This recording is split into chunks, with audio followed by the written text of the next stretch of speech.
Hello all! இன்னைக்கு என்ன பார்க்க போறோம்னா, மீல் மேக்கர வச்சு நல்ல ஒரு அருமையான கிரேவிங்க. ரொம்ப குயிக்கா செய்யக்கூடியது. தேங்காய் எதுவும் சேர்க்காம சூப்பரா மட்டன் குழம்பு டேஸ்ட்ல எப்படி ஈஸியா செய்யலான்னு பார்க்கலாம் வாங்க.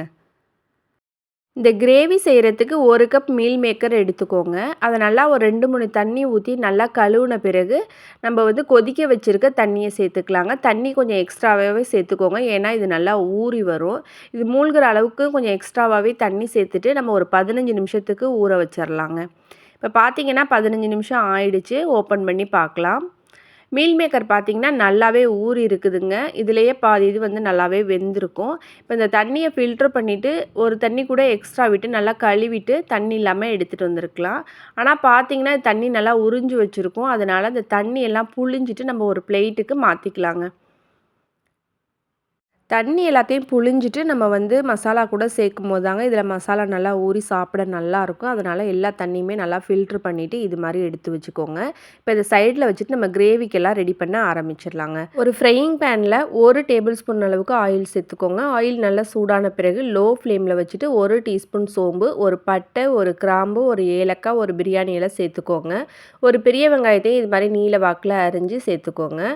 வெங்காயம் நல்லா வதங்கி வரணுங்க. அதே நேரத்தில் கருகிடாமல் ஓரளவுக்கு கண்ணாடி பதம் வரணும். இப்போ இவங்க கூட 5 பல்லு பூண்டு, சின்ன துண்டு இஞ்சி சேர்த்து வதக்கிக்கலாம். வெங்காயம், பூண்டு எல்லாம் நல்லா வதங்கி வர்றதுக்காக 1/2 டீஸ்பூன் அளவுக்கு கல்லுப்பு சேர்த்துட்டு எல்லாத்தையும் நல்லா வதக்கிக்கலாங்க. இப்போ பார்த்தீங்கன்னா ஓரளவுக்கு வந்து வெங்காயம் நல்லா வதங்கி வந்த பிறகு ஒரு பெரிய தக்காளியை வந்து இது மாதிரி கட் பண்ணி சேர்த்துக்கலாம். வெங்காயம், தக்காளி எல்லாம் நல்லா வதங்கி வந்த அந்த ஸ்டேஜில் வந்து ஒரு 4, 5 பல்லு முந்திரி பருப்பு சேர்த்துக்கோங்க. முந்திரி பருப்புக்கு பதில் நம்ம கசகசா கூட சேர்த்துக்கலாங்க. அது கிரேவிக்கு வந்து நல்ல ஒரு கன்சிஸ்டன்சி கொடுக்கும். இப்போ எல்லாமே சேர்த்து நல்லா வதங்கிடுச்சு. இவங்களை அப்படியே ஆற வச்சிடலாங்க. ஆறின பிறகு நம்ம வதக்கி வச்சுருக்க எல்லாத்தையும் மிக்ஸி ஜாரில் சேர்த்து நல்லா ஃபைனாக அரைச்சி எடுத்துகிட்டு வந்துக்கலாம். இந்த அளவுக்கு அரைச்சி எடுத்துக்கோங்க. அப்போ தான் கிரேவி நல்லா திக்காக சாப்பிட நல்லாயிருக்கும். இப்போ வந்து குக்கரில் தான் நம்ம செய்ய போகிறோம். குக்கர் நல்லா ஹீட் ஆன பிறகு 1 டேபிள் ஸ்பூன் ஆயில் சேர்த்துக்கோங்க. லோ ஃப்ளேமில் வச்சுட்டு 1 டீஸ்பூன் சீரகம், 1 டீஸ்பூன் மிளகு, 2 கொத்து கருவேப்பிலை சேர்த்து தாளிச்சுக்கலாங்க. ஒரு மீடியம் சைஸ் பெரிய வெங்காயத்தை இது மாதிரி பொடிசா நறுக்கி சேர்த்து எல்லாத்தையும் நல்லா வதக்கிக்கோங்க. வெங்காயம் சீக்கிரம் வதங்கி வரதுக்காக ஒரு 1/2 டீஸ்பூன் சால்ட்டு சேர்த்து வதக்கிக்கலாங்க. சால்ட்டு சேர்க்கும்போது சீக்கிரமாகவே நமக்கு நல்லா வதங்கி கிடைக்கும். இப்போ பார்த்தீங்கன்னா வெங்காயம் வந்து நல்லா வதங்கிடுச்சு. அதோட கலர் வந்து சேஞ்ச் ஆக ஆரம்பிச்சிடுச்சு. இந்த டைமில் வந்து நம்ம மசாலா ஐட்டம்ஸ் வந்து ஆட் பண்ணிக்கலாங்க. 1 டேபிள் ஸ்பூன் மல்லித்தூள் சேர்த்துக்கோங்க. 1/2 டேபிள் ஸ்பூன் மிளகாய்த்தூள், 1/4 டீஸ்பூன் கரம் மசாலா சேர்த்து எல்லாத்தையும் நல்லா வதக்கிக்கலாங்க. கரம் மசாலா எப்பயுமே கொஞ்சம் தான் சேர்க்கணும். அதிகமாக சேர்த்தோம்னா அதோட கசப்பு தன்மை தெரியும். அதனால் வந்து 1/4 டீஸ்பூனுக்கும் குறைவாகவே சேர்த்துட்டு எல்லாத்தையும் நல்லா வதக்கிக்கோங்க. எண்ணெயிலேயே மசாலா நல்லா சுருள சுருள வதங்கின பிறகு நம்ம அரைச்சி வச்சுருக்க அந்த தக்காளி வெங்காய பேஸ்ட்டை சேர்த்துக்கலாங்க. இப்போ எல்லாத்தையும் நல்லா மிக்ஸ் பண்ணி விட்டுறலாம். ஆல்ரெடி வதக்கி வச்சுருந்ததா நம்ம பேஸ்ட்டை அரைச்சி சேர்த்துருக்கிறதுனால இது ரொம்ப நேரம் கொதிக்கணும்னு அவசியம் கிடையாது.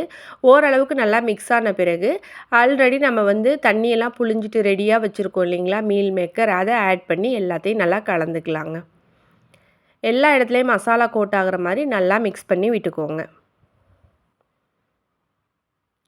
இப்போ மிக்ஸி ஜார் கழுவின தண்ணியோடு சேர்த்து நான் பார்த்தீங்கன்னா 1 கப் அளவுக்கு சேர்த்துருக்கேன். அந்த கிரேவியோட கன்சிஸ்டன்சி எப்படி உங்களுக்கு வேணுமோ அந்த அளவுக்கு தண்ணி சேர்த்துக்கோங்க. இதுக்கு ஓவரால் பார்த்தீங்கன்னா நான் 1 கப் அளவுக்கு தண்ணி சேர்த்துருக்கேன். இப்போ எல்லாத்தையும் நல்லா கலந்து விட்டுட்டு தேவையான அளவுக்கு வந்து நம்ம உப்பு சேர்த்துக்கலாங்க. ஆல்ரெடி 2 டைம்ஸ் வந்து நம்ம உப்பு சேர்த்து வதக்கியிருக்கிறதுனால இந்த டைமில் உப்பை பார்த்துட்டு பத்தலைன்னா கொஞ்சமாக சேர்த்துக்கோங்க. நான் 1 டீஸ்பூன் கல்லுப்பு சேர்த்துருக்கேன். எல்லாம் நல்லா கலந்த பிறகு கொஞ்சமாக மல்லித்தலையும் சேர்த்து மிக்ஸ் பண்ணி விட்டுட்டு நம்ம குக்கரை க்ளோஸ் பண்ணி வச்சிடலாங்க.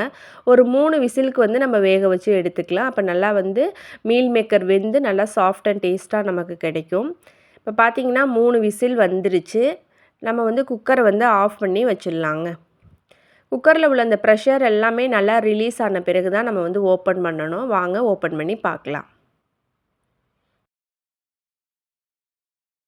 மீல் மேக்கர் எல்லாமே வெந்து நம்மளோட கிரேவி வந்து கரெக்டான கன்சிஸ்டன்சியில் சூப்பராக ரெடி ஆகியிருக்காங்க. இந்த டைமில் வந்து கொஞ்சமாக காஞ்ச வெந்தயக்கீரையை வந்து இது மேலே தூவி விட்டோம்னா நல்ல ஒரு ஃப்ளேவர் கொடுக்குங்க. நல்ல ஒரு ரெஸ்டாரண்ட் ஸ்டைலில் வந்து சூப்பராக இருக்கும். கொஞ்சமாக நறுக்குன மல்லித்தலையும் தூவி கிளறி விட்டோம்னா நல்லா கம கமன்னு மட்டன் குழம்பு சுவையில் சூப்பரான நம்மளோட மீல் மேக்கர் கிரேவி ரெடிங்க. ரொம்ப குயிக்காக செஞ்சிடலாம். ப்ராசஸும் பார்த்திங்கன்னா ரொம்ப ஈஸி தான். கண்டிப்பாக ட்ரை பண்ணி பாருங்கள். இந்த கிரேவி குக்கர்ல மட்டும் இல்லாம கடாயில கூட செய்யலாங்க. அது வேகுற நேரம் மட்டும் ஒரு 5 டூ 10 நிமிஷம் எக்ஸ்ட்ரா ஆகும் அவ்வளோதான். மத்தபடி டேஸ்ட் அதே மாரி தான் இருக்கும். ரொம்பவே நல்லாருக்குங்க. ஆப்பம், இடியாப்பம், சப்பாத்தி, தோசை எல்லாத்து கூடயும் வச்சு சாப்பிட்றதுக்கு ரொம்ப சூப்பரா இருக்கும்.